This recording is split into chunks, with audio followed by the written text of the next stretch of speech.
CM Saini के कार्य की रफ्तार हरियाणा में कमाल दिखा रही है। यही वजह है कि जनता के बीच सैनी सरकार हिट नजर आ रही है। हाल ही में सीएम सैनी ने पंचकुला में गौसेवा सम्मेलन में शिरकत की और बड़ी घोषणाएं की हैं। ये रिपोर्ट देखिए। गौ सेवा सम्मेलन में सीएम सैनी ने बड़ी घोषणाएं की। गौवंश संरक्षण और गौशालाओं को सशक्त बनाने की दिशा में सैनी सरकार के कारगर कदम। प्रति गाय चारे के लिए अनुदान राशि बढ़ाने का ऐलान। 4 रुपए प्रतिदिन के हिसाब से चारे के लिए अनुदान राशि को 1 अगस्त से 5 गुना किया गया। अब प्रति गाय 20 रुपए प्रतिदिन के हिसाब से मिलेगा चारे के लिए अनुदान। नंदी के लिए 25 रुपए प्रतिदिन और बछड़ा के लिए 10 रुपए प्रतिदिन चारा अनुदान। बेसहारा गाय बछड़ा पकड़कर अपनी गौशाला में लाने के लिए तुरंत मिलेगा नगद भुगतान। ग्राम पंचायत द्वारा पट्टे पर पंचायती जमीन देने की स्वीकृति अब सीधे मुख्यमंत्री कार्यालय से मिल सकेगी। क्षमता के हिसाब से गौशालाओं को 1.25 लाख रुपए प्रति ई रिक्शा के मिलेंगे। वेटरनरी सर्जन और VLDA गौशालाओं में करेंगे गायों की जांच। देशी गाय रखने वाले किसानों को वर्ष में मिलेगा 30,000 का अनुदान। पंचकुला में मुख्यमंत्री नायब सिंह सैनी ने प्रदेश को बेसहारा गौवंश मुक्त प्रदेश बनाने के लिए बेसहारा गौवंश मुक्त अभियान का शुभारंभ किया। मुख्यमंत्री सैनी ने गौसेवा सम्मेलन में गौवंश संरक्षण और गौशालाओं को सशक्त बनाने के लिए बड़ी घोषणाएं की हैं। उन्होंने प्रति गाय ₹4 प्रतिदिन के हिसाब से सभी गौशालाओं को चारे के लिए अनुदान राशि को 1 अगस्त 2024 से 5 गुना करके प्रति गाय 20 रुपए प्रतिदिन करने की घोषणा की है। इसके अलावा उन्होंने नंदी के लिए 25 रुपए प्रतिदिन और बछड़ा बछड़ी के लिए 10 रुपए प्रतिदिन चारा अनुदान की घोषणा भी की है। वहीं सीएम सैनी ने इस मौके पर बेसहारा गाय बछड़ा पकड़कर गौशाला में लाने के लिए 600 रुपए प्रति गाय और 800 रुपए प्रति नंदी की दर से नगद भुगतान की भी घोषणा की है।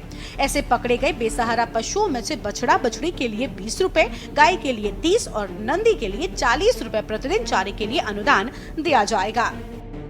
आज प्राय गौशालाओं द्वारा मांग की जा रही थी कि गौशालाओं में गौवंश के स्वास्थ्य की जांच के लिए पशु चिकित्सकों की सुव्यवस्था न होने के कारण दिक्कतों का सामना करना पड़ रहा है।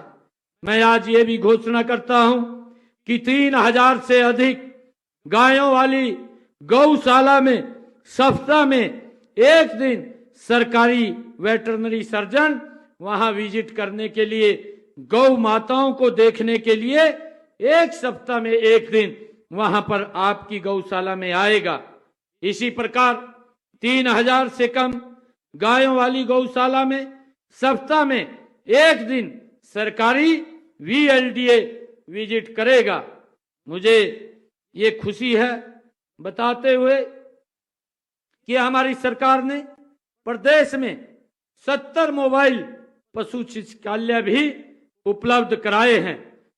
मैंने आदेश दिए हैं कि अभी हर सप्ताह मैं एक दिन यह मोबाइल अस्पताल केवल गौशालाओं के गोवंश के उपचार, टेस्टिंग, टीकाकरण, गिनती आदि के लिए उपलब्ध होंगे।